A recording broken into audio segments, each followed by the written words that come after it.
Each year, 1 in every 5 people between the ages of 16 and 85 suffer from one form of mental illness.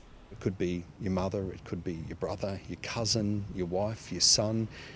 It could be you or I, and I think that's important that it's everybody's business.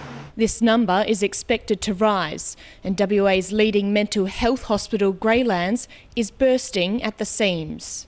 Long-term patients who are ready to move out simply can't. It's been long acknowledged that it's been difficult to find transitional places for folk at Greylands Hospital. I'm just looking at getting out of there for a while because I've been to like Bentley, D20, Greylands, Alma Street, 2K. I've been to a lot of them and I'm just over it. It's a long time and there's no exit, you can't get out. Now they can, with the launch of the My Home Accommodation Support Program. We're here today to celebrate something which we call My Home, which has now become the home of 6 people who, but for this project, would still be living in Greylands. These are people who've lived, in some cases, many years in Greylands without a window of hope of, going back into the community and making a life for themselves. The WA Multicultural Services Centre has provided 6 Greylands patients with 3 houses in Balga. There are 3 houses in one complex.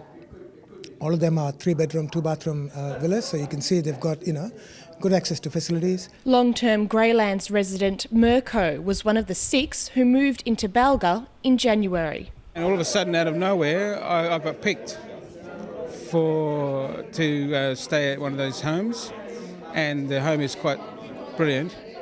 And I'm enjoying myself, and I'm here, even chatting away with people and all that sort of stuff. So it's a big jump from Greylands. Mirko and other patients were carefully selected for the program. The fact that these people have been living in these houses incident-free is testimony of the excellent assessments that went in the selection of these people.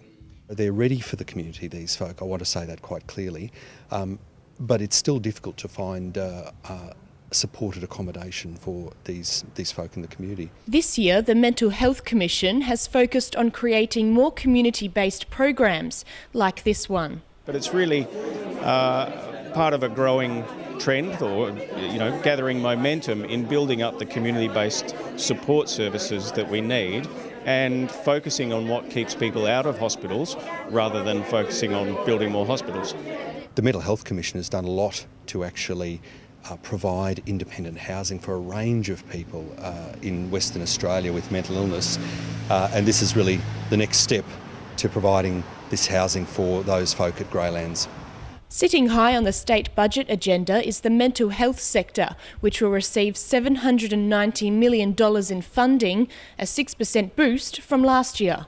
Well, in the state budget, we were fortunate to receive quite a significant increase in funding for mental health services. But more importantly, we're completing some planning work at the moment, which will articulate what we need over the next 10 years and the balance of services like this that we need to invest in. And that's really exciting in setting the roadmap for the next 10 years. But escalating housing costs could pose a major threat to the program's development. The Multicultural Services Centre leases a total of 53 properties through the private rental market. Private owners like Karen and Jonathan Woods makes it possible for us to find housing, for people who find it difficult, whether they're refugees or people with mental health conditions, a lot easier than it would for other people. They contacted me and asked me if I minded if they had some patients from Greylands come and rent it out, and I said, yeah, fine. This housing program will encourage residents to develop new lifelong connections with the neighbourhood and learn how to deal with challenges they may face each and every day.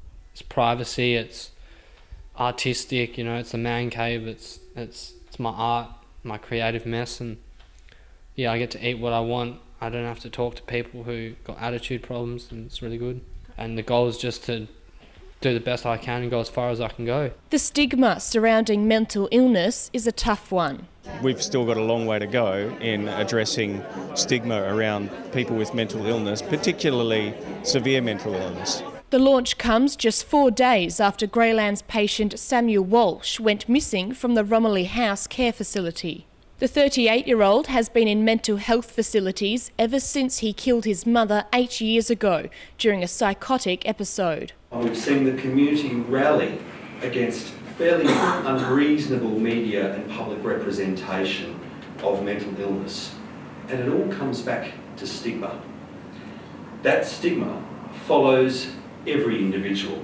It follows them into their homes, and we can't be safe or feel a sense of belonging if our neighbours are fearful of us.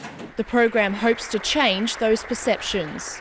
By helping those people transition back into the community successfully, as successes grow, then so perceptions will change. These are people who have, were not involved with, in criminal activity of any kind. These are people, who were not released from prison into the community.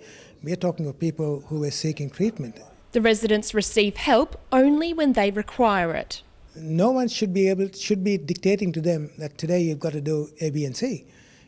A, B, and C gets done, when these people decide they want it done. The Panorama Health Network has backed the money needed for extra support carers.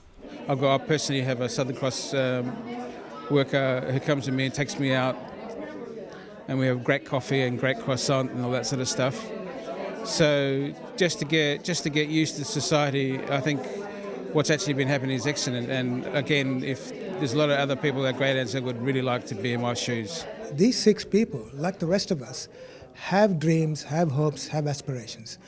And there is no way that those dreams, hopes and aspirations would have come to anything had they continued to remain in hospital when they in fact were ready to be able to live in the community, as we have now seen for ourselves. And the program itself is putting money back into the taxpayers' pockets. Together they have accounted for something like 1,843 days as of 6th of October.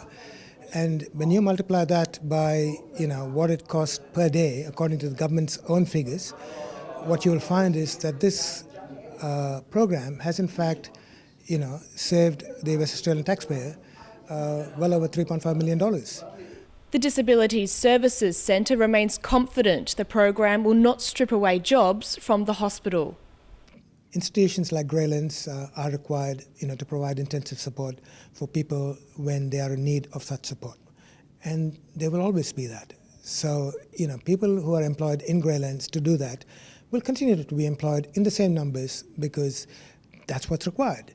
If this program succeeds this trial stage, the Disabilities Services Centre will look to the Mental Health Commission for further support. This is Georgia Raven reporting for Undercurrent.